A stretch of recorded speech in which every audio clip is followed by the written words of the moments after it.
नमस्कार, स्वागत आहे तुमचं सुषमास किचन मध्ये।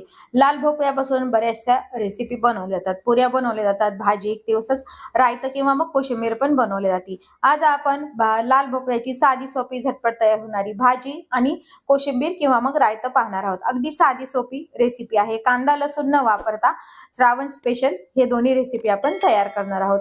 रेसिपी शेवटपर्यंत बघा, रेसिपीला लाईक करा, चॅनलला सबस्क्राईब करा। आता आपण रेसिपीला सुरुवात करूया। श्रावण स्पेशल कांदा लसूण विरहित लाल भोपळ्याची भाजी आणि त्याचंच आपण रायतं पण तयार करणार आहोत। त्यासाठी मी पाव किलो लाल भोपळा याची साल काढून असा चिरून घेतलेला आहे। स्वच्छ साल बी आणि हा धुवून घ्यायचा आणि चिरून घ्यायचा। मध्यम आकाराच्या ह्या फोडी मी तयार करून घेतल्या। तुम्हाला हव्या तशा बारीक मोठ्या याच्या फोडी तुम्ही तयार करू शकता। बनवण्यासाठी इथं मी कढई गरम करायला ठेवलेली आहे। त्यामध्ये मी 1 चमचा साजूक तूप टाकते। तुम्ही तेल पण वापरू शकता किंवा मग तूप पण वापरू शकता। ही भाजी मी उपवासाला तयार करत नाहीये, आपली नॉर्मल भाजी नेहमीचीच करते। उपवासाला जर तयार करायची असेल तर यातले बिना उपवासाचे जे उपवासाला चालत नाही ते साहित्य तुम्ही वापरू नका। तूप थोडंसं गरम झाल्यानंतर यामध्ये आपल्याला जिरे टाकून घ्यायचे। यामध्ये मी फक्त जिऱ्याची तडका देते, तुम्ही मोहरी जरी टाकायची असेल तरी पण चालते, पण आपण यातलंच रायतं पण काढणार आहोत त्यामुळे मी फक्त जिरा वापरते। जिरं तडतडल्यानंतर बारीक चिरलेली हिरवी मिरची टाकून घ्यायची। 2 हिरव्या मिरच्या मी टाकलेल्या आहेत। मिरची आपल्याला थोडीशी परतून घ्यायची आहे। यामध्ये माझ्याकडे सध्या कढीपत्ता नसल्यामुळे मी टाकत नाहीये, असेल तर तुम्ही वापरू शकता। थोडीशी परतून झाल्यानंतर अर्धा चमचा हिंग टाकून घ्यायचा आहे। थोडीशी कोथिंबीर आपण तडक्यात पण वापरणार आहोत। 1-2 मिनिट हे परतून घ्यायचे। यामध्ये हा सर्व चिरून घेतलेला भोपळा टाकायचा। आपण यातलंच रायतं बनवणार आहोत, काढून यातलीच भाजीची जी आहे ना साहित्य थोडीशी राहिलेली त्यातलंच आपण रायत्यासाठी हे वाफून घेतल्यानंतर काढून घ्यायचंय।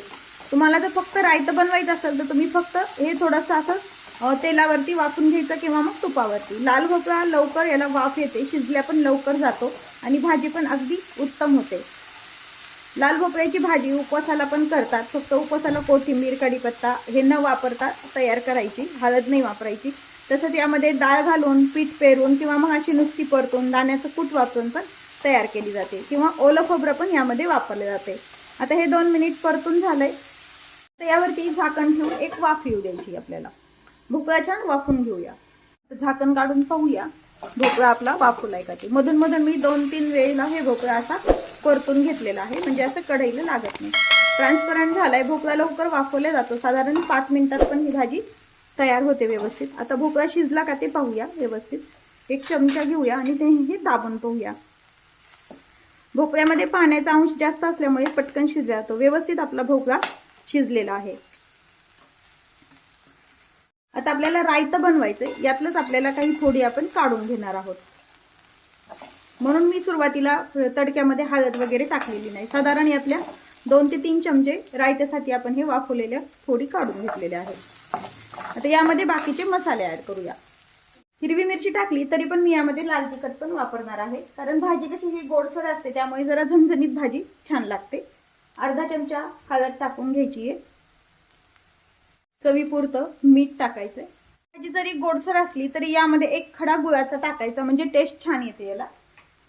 आणि हे सर्व जिन्नस परतून घ्यायचे। यावेळेलाच तुम्ही यामध्ये दाण्याचं कूट किंवा मग ओलं खोबरं किंवा सुकं खोबरं पण वापरू शकता। मी फक्त ही अशीच ठेवणार आहे, कूट वगैरे काही वापरणार नाहीये, त्यामुळे याच पद्धतीने हे नुसतीच ठेवलेली आहे मी। अशी पण भाजी ही खूप छान लागते। यामध्ये वरतून थोडीशी अजून कोथिंबीर टाकून घेऊया आणि गॅस बंद करून घेऊया। भाजी ही तयार झालेली आहे। आपण भोपळ्याची भाजी तयार केली। आता रायतं बनवण्यासाठी इथे मी दही घेतलेलं आहे। हे दही व्यवस्थित फेटून घेतले, फार आंबट नाही व फार एकदम कमी आंबट नाही, असं हे दही घ्यायचं आहे आणि व्यवस्थित त्यातले गुठळे आपल्याला मोडून घ्यायच्यात। हा जो भोपळा आपण वाफून घेतलाय हा थोडासा मॅश करून घ्यायचा, किंवा मग अशा पण फोडी तुम्ही टाकू शकता। एकदम फार बारीकही असं कुस्करून नाही घ्यायचं, थोडं फारच घ्यायचं, किंवा अशा टाकले तरी चालतात। आता ह्या ज्या फोडी आहेत भोपळ्याच्या ह्या दह्यामध्ये टाकून घ्यायच्यात आपल्याला। भाजी करताना आपण त्यामध्ये मीठ वगैरे आधी काहीच टाकलेलं नाहीये, त्यामुळे यामध्ये सर्व मसाले आता ॲड करून घेऊया. पुरतं मीठ टाकून घ्यायचं आहे. थोडीशी पिठी साखर टाकायची. 1 चमचाभर भाजलेले शेंगदाण्याचं कूट. भाजलेल्या शेंगदाण्याचं कूट टाकायचं किंवा मग तुम्हाला जर यामध्ये ओलं खोबरं वापरायचं असेल तर ते पण तुम्ही वापरू शकता. वरतून कोथिंबीर आणि हे सर्व छान आपण आता मिक्स करून घेऊया.